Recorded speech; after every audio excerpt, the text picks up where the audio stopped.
Imagine, dear listeners, what happens when drones destroy the allegedly invincible Russian air defenses in minutes. In the dark hours of January 2026, at exactly 3:18 a.m., 8 contacts appear at low altitude only 20 kilometers from the coast. They fly below 50 meters at a speed of 100 to 110 kilometers per hour. A swarm that stabs into the night like an invisible dagger. Electronic warfare activates immediately. High-power jammers flood the air with interference strong enough to paralyze commercial drones and cut satellite connections. According to Russian doctrine, these targets should crash within seconds, shredded by the Kremlin's superior technology. But alas, reality is a slap in the face for the Russian troops, these alleged world champions of defense who in truth only brag about obsolete systems and are eaten away by corruption. The contacts hold their formation spaced about 80 meters apart and adjust their altitude in short, precise steps. No signal loss, no irregular movements, no crash into the sea. The thermal data makes it even worse. These objects emit almost no heat, hardly distinguishable from the night air without blazing engines or exhaust plumes on the radar. Every return signal is no larger than that of a seabird. In the control vehicle, the confidence of the Russian operators fades. These arrogant soldiers who mocked the West for years, now helpless as children before a storm. Someone updates the system, another checks antenna alignment. Nothing changes. The swarm moves inexorably inland, closing the distance with steady precision. Rumors from the Kremlin whisper of panic in the upper ranks, where generals who sank billions into useless equipment now tremble at the shame of humiliation by primitive drones. A scandal that exposes the incompetence of the Russian army and only further fuels hatred of the West while they sacrifice their own troops as cannon fodder. Russian air defense doctrine, this ridiculous collection of propaganda and outdated assumptions, assumes that drones fail first. Jammed, disoriented, neutralized long before they reach protected airspace. Yet here, this illusion collapses like a house of cards. At 3:19 a.m. in January 2026, the electronic shield is active, the sector officially secured. Nevertheless, the targets continue moving forward, unimpressed, silent, and determined. No missiles fired, no alarms triggered, only an undeniable fact on the screen. The breakthrough has already begun. The Russians, driven by blind hatred for everything Western, cling to their systems, which they call indestructible. But in truth, they are a joke, a relic from Soviet times eaten away by corruption and mismanagement. Reports from deserters speak of uncounted failures and exercises where generals fake successes to please Putin. A system of fraud that now endangers thousands and draws global mockery. At 3:20 a.m., the Pantsir S-1 system engages, locking onto 9 targets at 14 kilometers distance, low, slow approaching. 2 interceptor missiles launch, accelerating beyond Mach 2. Their infrared seekers hunt for heat, but they find almost nothing. The electric motors of the drones are barely warmer than the night air. The lock breaks down. Both missiles miss and destroy themselves in a ridiculous explosion of waste. The system switches to cannons. Twin 30mm guns open fire, spitting out over 4,000 rounds per minute. The fire control computer predicts intercept points based on smooth, logical movements. But the drones do not fly logically. Every 1 to 2 seconds they change direction. Sharp, erratic maneuvers that fool the Russian systems. Rounds tear through empty air tracer ammunition, misses the targets by meters. The radar tracks perfectly, the weapons fire continuously, but nothing falls. The Pantsir, designed to hunt fast, hot aircraft, fights against slow, cold, unpredictable targets. The turret rotates desperately, hitting mechanical limits. The Russian operators, filled with rage and frustration, curse the West that deceived them, while their own equipment, overpriced and underdeveloped, fails. Proof of the superiority of Western innovation, which leaves the Russian army standing like a lame giant. Rumors of spies in the Kremlin whisper of sabotage, but the truth is simpler. Years of neglect and arrogance have unmasked this superpower. At 3:21 a.m., while the swarm crosses the dead zone above the immobilized Pantsir, one drone breaks from the formation and dives straight in. No warning maneuver, no probing flight. It rams the radar radome at full speed, impact speed over 100 kilometers per hour. The charge detonates on contact, tearing apart the composite dome designed only against weather and shrapnel. Fiberglass and resin disintegrate in a deafening explosion. A shockwave penetrates shattering mounts and ripping out cables. The radar collapses and a cloud of smoke fragments rain over the site. Before the debris touches the ground, the second drone strikes. It slams directly into the exposed core, detonating inside. In the confined space, the pressure multiplies. Control panels fold, cooling lines, rupture signal processors fail in a single violent pulse. The screen goes black, power supply drops to zero. Seconds later, a third drone dedicates itself to the final target. It impacts against the command and control container, the coordination node for radar air defense and electronic warfare. The explosion caves in the reinforced door overpressure, shreds servers, power units, and data links. Inside, the network dies instantly. In less than 20 seconds, the coastal defense loses its eyes and its brain.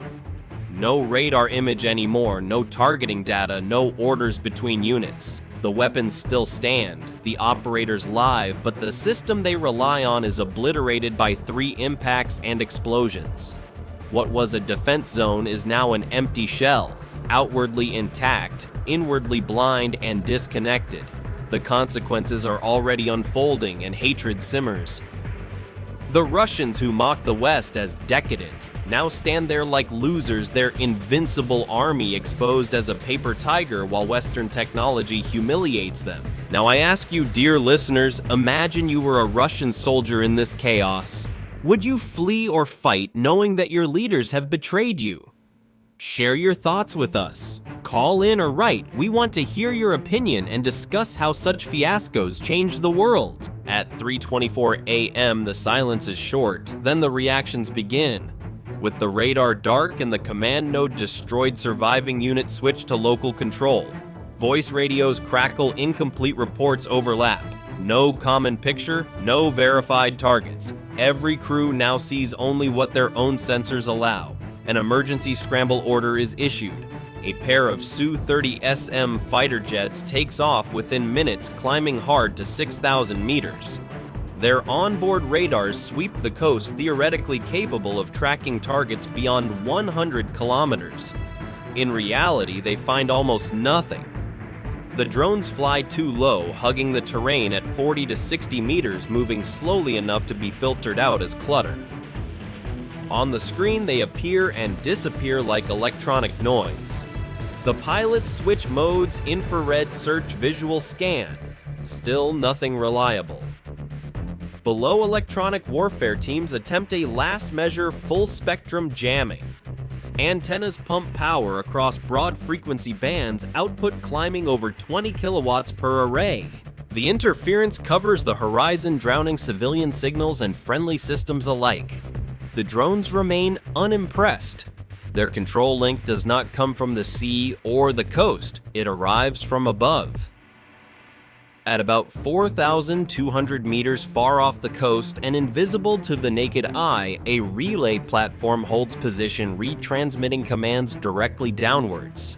The jammers optimized for horizontal threats cannot reach it. The interference passes beneath the control path without touching it. On the ground, isolated air defense crews attempt manual tracking. Without external cueing, engagement distances collapse, reaction times stretch. Targets are sighted too late or not at all.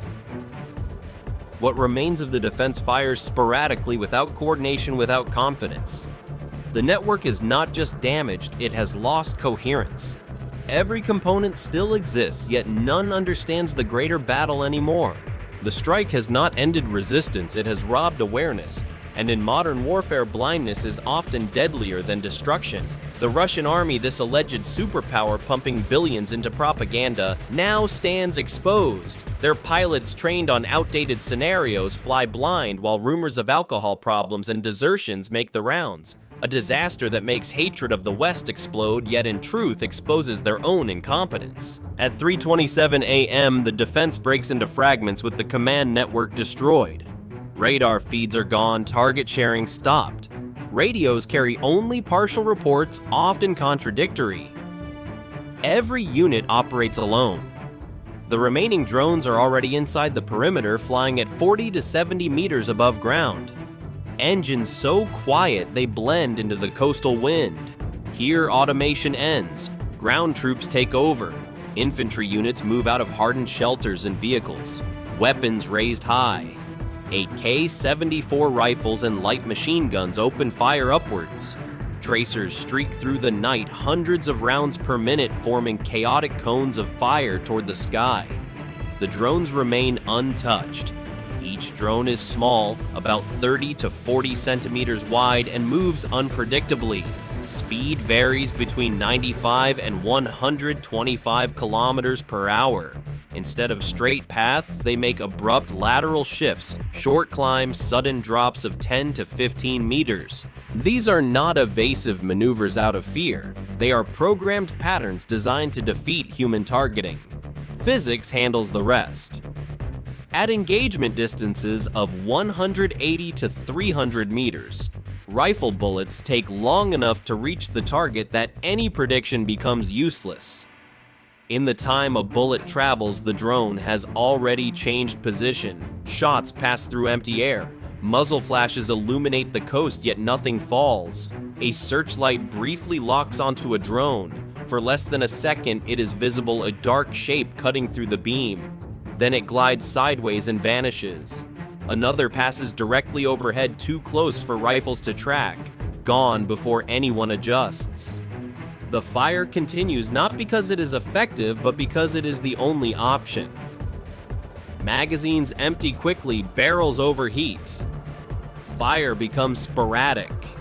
Coordination vanishes as units lose each other in smoke and darkness. The drones keep distance, altitude, and direction moving with calm precision through the chaos below. At this point, resistance is no longer about stopping the attack. It is about delay. Seconds are traded for noise, ammunition for hope. But the drones do not react to noise, fear, or confusion. They do not search, do not hesitate, navigate without sensors for warning, without a network for guidance. The defenders are reduced to instinct and reaction. The attackers operate with exact positioning, stable control, and clear intent. The imbalance is complete. Human effort fills the air with rifle fire, yet the sky remains controlled. The drones penetrate the last layer of defense, not because it is weak, but because it is blind. And once blindness sets in, no amount of courage can restore control. The Russian troops, filled with hatred for the hostile West, waste ammunition in panic while their commanders corrupt and incompetent command from safe bunkers. A scandal that leads to mass desertions and further humiliates the army. At 3:31 a.m., the coast falls silent. Rifle fire fades first, then radios. One by one, surviving units realize the same thing. There is nothing left to wait for and nothing left to defend. The final drones cross their last waypoints and disappear inland. No pursuit follows, no interceptors rise. The airspace is empty again, but no longer belongs to the defenders. Across the sector, systems attempt restarts, emergency power generators kick in, stabilizing a few isolated consoles. Screens flicker to life, not with data, but with error codes. Radar arrays attempt calibration cycles that never complete. Timestamps desynchronize by seconds, then minutes. Without a central clock, surviving sensors cannot agree on when something happened, let alone where. The integrated defense network is gone.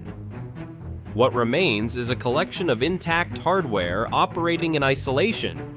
Launchers without targeting data, radars without correlation jammers, sending noise into empty space.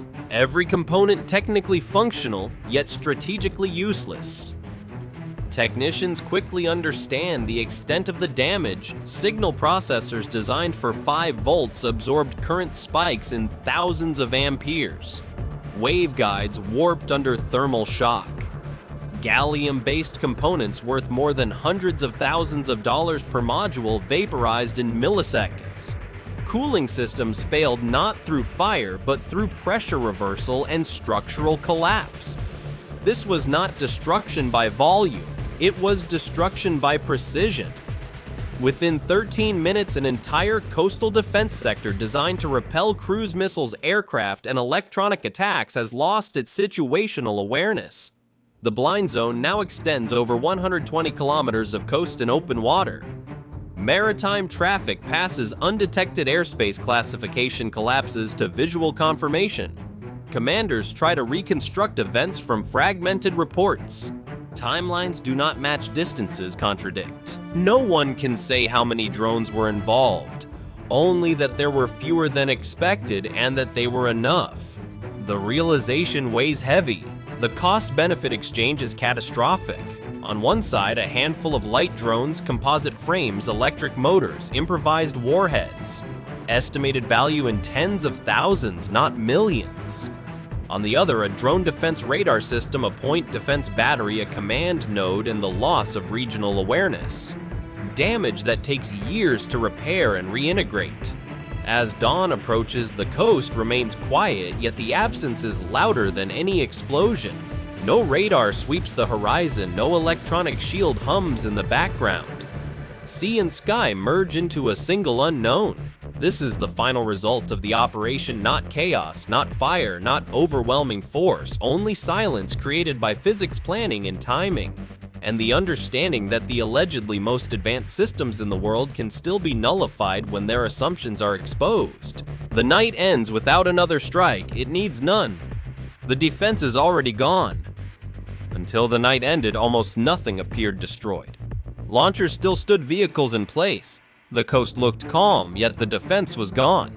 This failure did not come from a lack of firepower or training. Every system worked as designed. Radar detected missiles, launched guns, fired, jammers, transmitted. The problem was simpler and more dangerous. The systems were based on false assumptions. They expected fast targets, strong heat signatures, predictable flight paths, and control signals from the horizon. What arrived was slow, cold, irregular, and controlled from above. Physics handled the rest. The collapse was not about numbers. A small group of light drones dismantled systems weighing tons. Expensive components were deleted by devices costing a fraction, not by overwhelming force, but by precision and timing. That is the real lesson. Modern defense does not fail when it is weak. It fails when it is rigid. Power means nothing if it cannot adapt. Speed, nothing if it cannot turn. Automation, nothing if it does not question its assumptions. If technology fails first and assumptions faster, then who is truly in control when the next conflict begins? The Russian army. This ridiculous parade of rust and propaganda learns the hard lesson. Their hatred of the West blinds them while their own systems collapse. A global joke leading to further sanctions and isolation. And now to you, dear listeners. When technology fails and assumptions crumble, who then wins the war, the strong or the clever? Share your ideas with us, join the discussion, call in. This analysis opens eyes to the true